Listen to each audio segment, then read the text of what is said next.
बादलों के पार एक ऐसी जादुई सल्तनत थी जहां रोशनी और खुशबू हर तरफ फैली रहती थी। इस जगह को परीलोक कहा जाता था। यहां परियां नगमों की तरह जीती, चांदनी में नाचती, तितलियों और जुगनुओं से खेलती। इस लोक के 3 बड़े कानून थे। पहला, कोई भी परी इंसानों की दुनिया में दखल नहीं दे सकती। दूसरा, अपनी ताकतें सिर्फ परीलोक के लिए इस्तेमाल होंगी। और तीसरा, किसी इंसान के दिल या उसकी तकदीर को बदलना सख्त मना था। ये नियम दोनों दुनियाओं की हिफाजत के लिए थे। परीलोक की शहजादी एलोरिया बहुत खूबसूरत थी। उसके सुनहरे पर चांदनी में चमकते और उसका नीला चांदी रंग का गाउन आसमान की रोशनी को झिलमिलाता। एक दिन उसने नीचे इंसानों की दुनिया में झांका। एक छोटा बच्चा भूख और तन्हाई से रो रहा था। एलोरिया का दिल पिघल गया। उसने नियम तोड़ते हुए नीचे आकर अपने जादू से उसके लिए खाना और खुशियां बनाई। यह नेक काम था, मगर कानून के खिलाफ। जब बड़ी परी मां को यह बात पता चली तो उन्होंने सबके सामने कहा, एलोरिया, तुमने इंसान की तकदीर में जादू से दखल दिया है।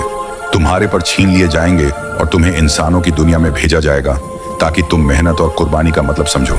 एलोरिया ने माफी मांगी, मगर फैसला हो चुका था। एक तेज रोशनी के साथ वह बादलों से नीचे गिर गई। जब वह जागी, उसके पास न जादू था न पर, बस एक साधारण सफेद कपड़ा। अब उसे इंसान की तरह जीना था। शुरू में उसे कुछ समझ नहीं आया। यहाँ हर चीज के लिए मेहनत और पैसे चाहिए। वह कई दिनों तक भूखी रही, पेड़ों के नीचे बैठी रहती। तभी एक नेक दिल लड़की डॉल ने उसे देखा और कहा, तुम ठीक हो? तुम्हें मदद चाहिए? एलोरिया ने कहा, मुझे नहीं पता इस दुनिया में कैसे जिया जाता है।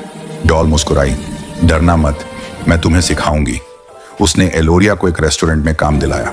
शुरुआत में एलोरिया से सब गलती होती, प्लेट गिराना, मेज गलत साफ करना, लोग हंसते।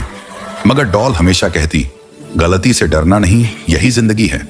धीरे धीरे एलोरिया ने मेहनत करना, थक कर भी मुस्कुराना और हर छोटे काम की कीमत समझ ली।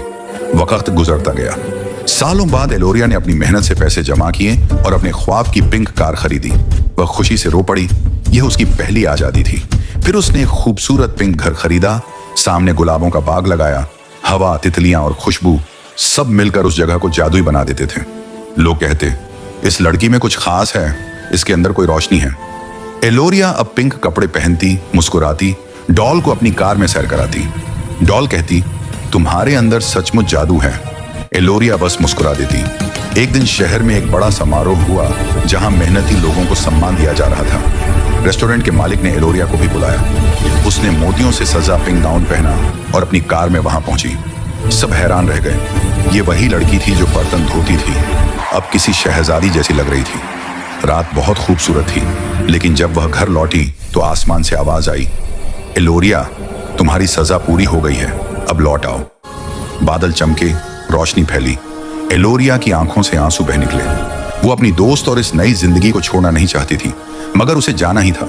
उसने डॉल से कहा था, अगर मैं कभी ना रहूं तो यह घर, यह कार, यह बाग सब तुम्हारा है। धीरे धीरे उसके कंधों पर सुनहरे पर उगाए। उसने आखिरी बार अपने घर और डॉल को देखा और कहा, याद रखना, असली खजाना हमारी दोस्ती है। यह कहकर वह रोशनी में लिपट कर आसमान की तरफ उड़ गई। डॉल देर तक रोती रही, लेकिन उसके दिल में सुकून था। अब उसे समझ आया, एलोरिया सचमुच एक परी थी। आज भी जब गुलाबों की खुशबू फैलती है या तितलियां उस बाग में उड़ती हैं, लोग कहते हैं, यह जगह जादुई क्यों लगती है? और डॉल मुस्कुराकर जवाब देती है, यह मेरी दोस्त की याद है, एक परी की जो बादलों से आई थी।